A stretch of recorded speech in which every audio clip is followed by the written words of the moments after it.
8월 1일 화요일입니다. 느헤미야 3장 함께하면 강해진다 라는 주제로 말씀을 나누겠습니다. 먼저 기도로 시작하신 후 성경을 1회 3 읽기 바랍니다. 꾸준한 영성 훈련은 당신의 인생을 변화시킵니다. 말씀 다 묵상하셨습니까? 첫 번째, 성벽 재건 시작. 3장은 예루살렘의 지형을 매우 자세하게 들여다볼 수 있는 지형학적으로 가장 중요한 장이라고 할 수 있습니다. 성벽의 길이를 보통은 3km 이내로 생각하지만 가장 길게 잡은 학자들은 약 4km 정도 된다고 합니다.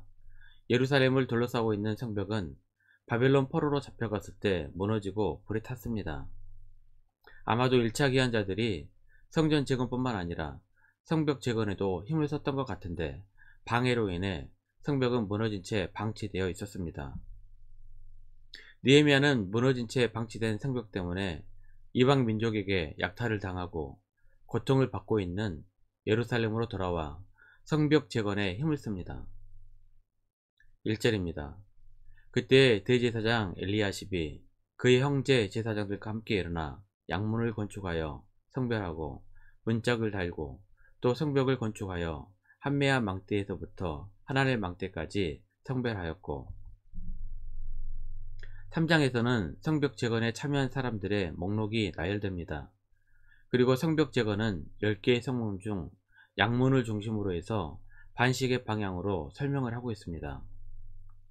그림을 참조하여 보면 양문에서 어문, 옛문, 골짜기문, 분문, 샘문, 수문, 마문, 동문, 한밑간문, 그리고 양문으로 끝이 나게 됩니다. 모두 10개의 문이 있습니다. 구역별로 성벽 재건에 대해 설명하고 있지만 실제로는 나누어진 모든 구역에서 동시에 건축이 시작되었습니다.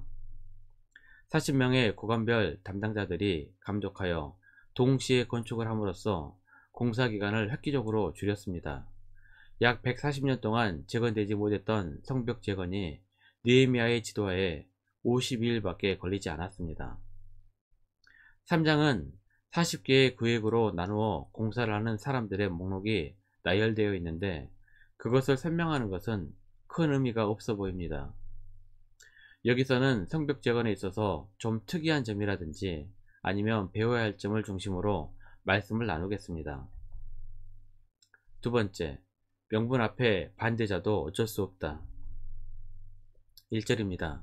그때 대제사장 엘리야십이 그의 형제 제사장들과 함께 일어나 양문을 건축하여 성별하고 문짝을 달고 또 성벽을 건축하여 한메아 망대에서부터 하나넬 망대까지 성별하였고, 대제사장 엘리야십은 1차 기한 때 종교 지도자 대제사장 예수아의 손자입니다.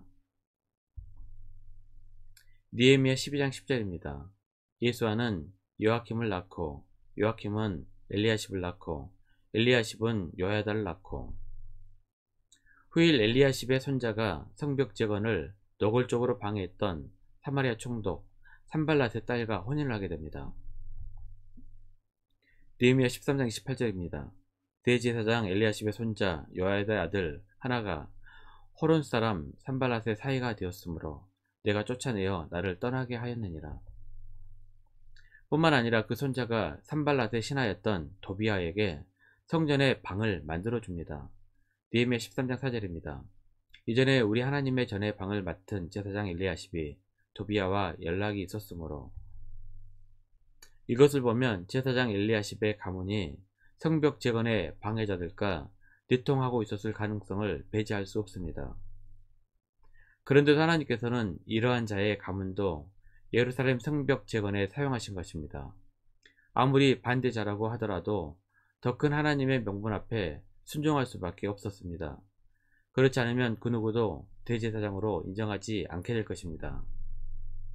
명분이 성경적이고 모든 사람이 그 명분을 옳게 여기면 반대자라도 어쩔 수 없습니다. 떠나든지 따르든지 해야 합니다. 교회를 하다 보면 이런 일들은 종종 발생합니다. 그래서 기도로 준비해야 하고 성경적으로 바르지 못한 일이 아닌지 살펴보아야 합니다. 세 번째, 하나님의 일은 모두가 함께. 2절입니다. 그 다음은 여리고 사람들이 건축하였고 또 그 다음은 이무리의 아들 삭굴이 건축하였으며 3장에서 가장 많이 나온 단어는 그 다음은입니다. 즉 어떤 특정 그룹만 동참한 것이 아니고 거의 대부분의 사람들이 성벽 재건 사업에 함께했다는 말입니다. 교회는 어느 부유한 특정인들이 모든 일을 감당하는 곳이 아닙니다. 가장 좋은 것은 자발적으로 모두가 다 참여하는 것입니다. 더 많이 할 수도 있고 더 적게 할 수도 있습니다. 많고 적음이 중요한 것이 아닙니다. 모두가 동참하는 것이 중요합니다. 성벽 재건에 동참한 사람들은 직업도 다양했고 건축에 임하는 동기도 다양했습니다. 하지만 한 가지 비전을 가지고 모두가 함께 했습니다. 빌립보서 2장 2절입니다. 마음을 같이하여 같은 사랑을 가지고 뜻을 합하여 한 마음을 품어.